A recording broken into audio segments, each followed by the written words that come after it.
Welcome to the JAMODI podcast. We are all surrounded by amazing coaches and leaders, so let's get an inside look at not just what they do, but how they do what they do. After all, becoming the best versions of ourselves is JAMODI, just a matter of doing it. Are you ready to level up your team skill development?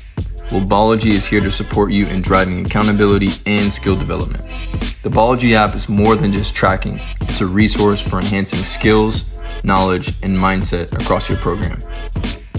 Join coaches all across the country using Bology to simplify training and empower your athletes. Let's build consistency, accountability, and skill development together. Schedules are one of those things that I think when you're taking over a head job, it's important to know what that schedule is going to be. You know, I was at McKinney with Wes Watson for 5 years, and he taught 4 health classes every day, full schedule load, and coach. I never knew how he did it. So you and I were just talking about the great schedule you have and that coaches are sometimes envious of it. What's your day look like? I'm now got to the point where I'm in charge of ISS, which is in-school suspension. So some days you're busy and some days you're not very busy. So, I start the day, we practice first thing in the morning. Okay. And I'm also the golf coach. So golf is last period of the day. So I end up with 2 major sport periods. So that takes out, when I was in the classroom, it took out an extra class. So, it's basketball conference, ISS, lunch, ISS, golf, get home late. It's a good day. And like you said before, a lot of coaches want that schedule, but you don't usually start out with that. Like you have to work your way up to that. And I'm sure after 24 years as a head coach, how many as an assistant? 15. So those coaches that want that schedule, let me get that math right. That's 39 years that it takes to get there. Yes, it is. 15 years, mostly more my doing, as far as I was working with, Tony Harper, who's, 1,100 wins, successful. I was fortunate enough to be hired by him, not knowing what I was getting into. But in retrospect, I'm glad it was with somebody that was so detail-oriented and kind of taught me how to do things. And so there was never a head job that came up that I thought were more valuable than being his assistant. He started getting up in age. He started talking about retirement, and then it finally got to the point, don't wait for me to retire. Because at the time, we were at Montwood High School, and we were rolling all levels. And I think that kind of rejuvenated him. So then a new school opens right down the road. And I didn't get hired when the school opened. The original head coach left after the first 9th grade class went through to another head job. And so I applied, got it, and I guess they say, the rest is history. Going to a new school is a whole lot different than going from an established or going into an established place. And people always ask if coach retired, are you going to go back to Montwood? And I said, no, I'm not following that. That's right.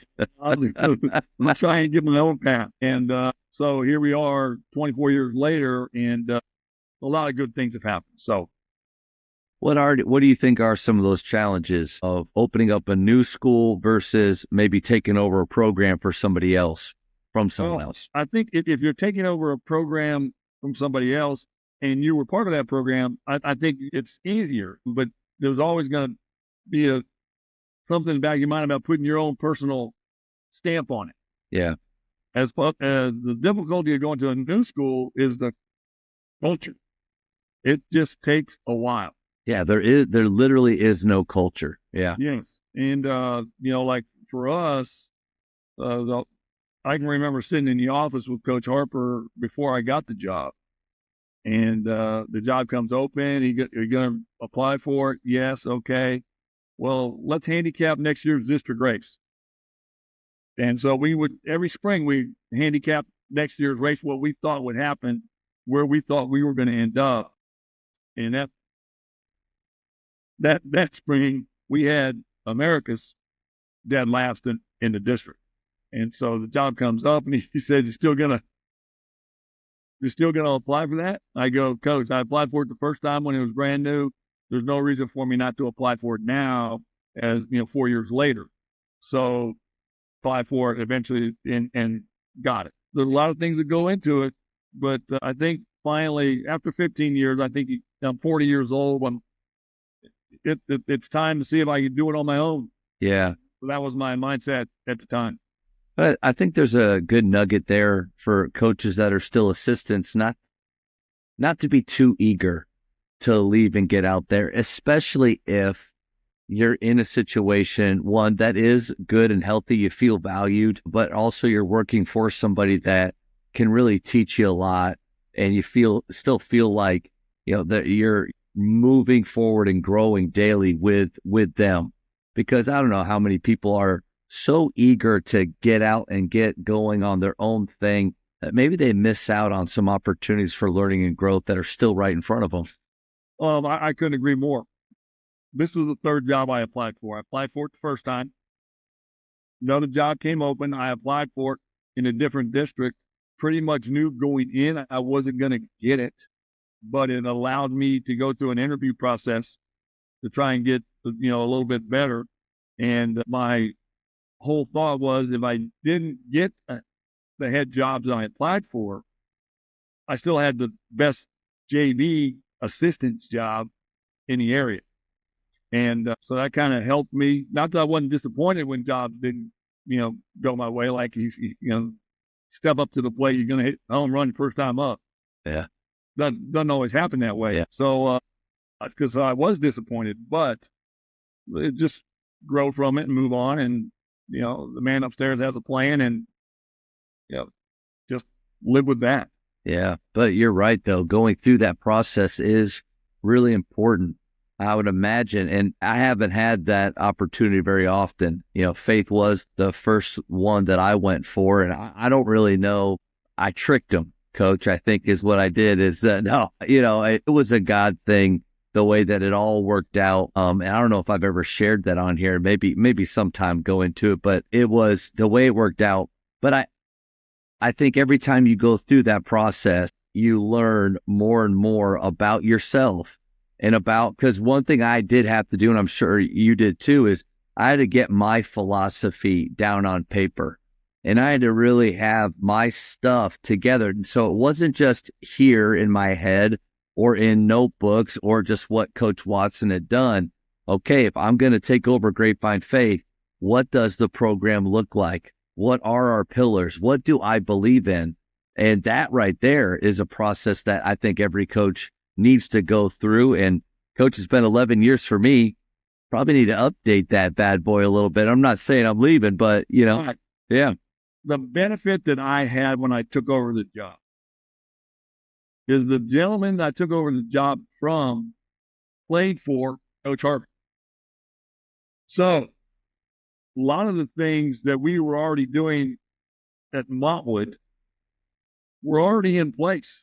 As far as hard work, a lot of the same kind of drills. I mean, of course, it's a different personality barking things now. So that's probably an adjustment for the kids the first time around. So that kind of made it a little easier for me going through, because there were some things already in place.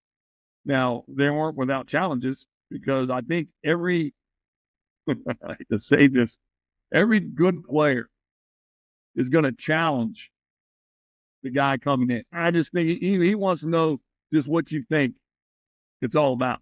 Yeah. And, what am I going to be able to get away with, kind of thing. And that was the case here. And we had a little chat, and the great kid ended up being a pretty good coach. He's not a coach anymore, but he was the girls' coach in Midland Legacy. Wow. And I just had to say, hey, we're going to have games with you or without you. I want you, but this is what it's going to cost you. And as far as, holding them accountable to being in practice and that kind of stuff. I love that. That's all it was. Yeah, our former football coach here, Coach Hogan, told me one time he was dealing with a running back that had some issues, and he let that running back know that he needed faith football way more than faith football needed him. Right. And I think that is a good reminder, maybe for all of us, because a lot of coaches I get to talk to, we remind ourselves that you and I leave our schools, still going to be a program, someone else is going to take over. But the players need to remember that too, is there is this kind of give and take from both sides, but kind of remembering what their role in it all is. Yeah, it's humbling. Yeah.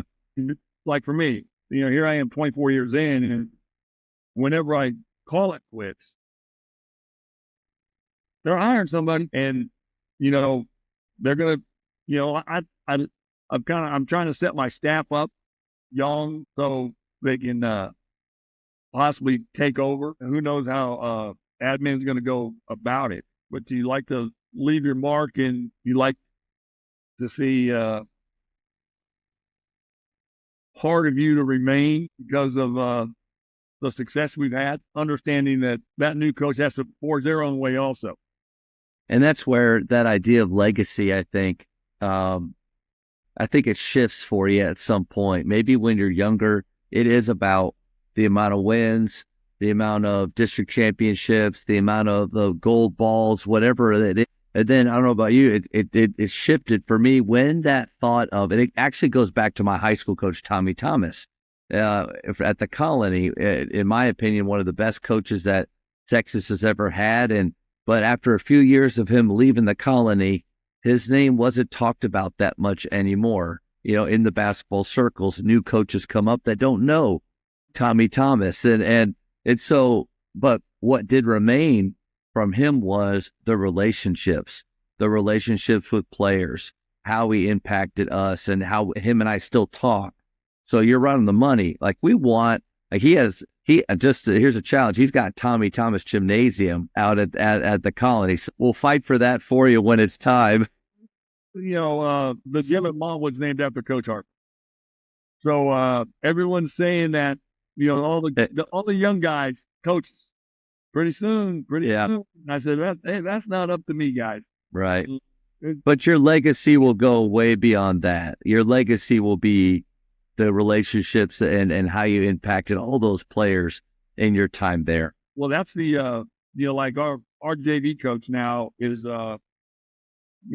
probably one of the top 5 players I've ever coached here. And he's kind of built up the ranks, freshman coach to a JV coach. And I was fortunate enough to be able to hire him last spring. And people ask me, well, how's it working out? I said, well, for 15, 16 years, we had the same staff. So you wonder why we had successes. We had continuity at all 3 levels. And he was part of that as he came up playing. And so now he brings energy. Like we're running a drill today where I wasn't very happy with how our post guys played last night. So we're running the drill today where they need to get bodied up on. And he's got the pad, and he's about 30 now. Still, he can still go. Plays. He can still go. Get crap out of him. If I was doing that, 2 guys in, I'm exhausted. I can't do it anymore. So It's kind of nice to have some use. Even though my other assistant coach, who's my age now, is in the he's going to give me a hard time. It's nice having some youth around. That's right. But it's certainly he's making faces at me. It invigorates all of us to kind of have a little bit more energy. Try and find some more energy. Yeah, for sure. Because I think that's the biggest challenge right now for me at my age. Yeah, just energy on the floor. Diving after loose balls. Don't do that anymore. Thank you for checking out today's episode. Please take a moment to subscribe to this podcast, share it with your fellow coaches, and find us on social media for what's coming up next on the JAMODI podcast. It's just a matter of doing it.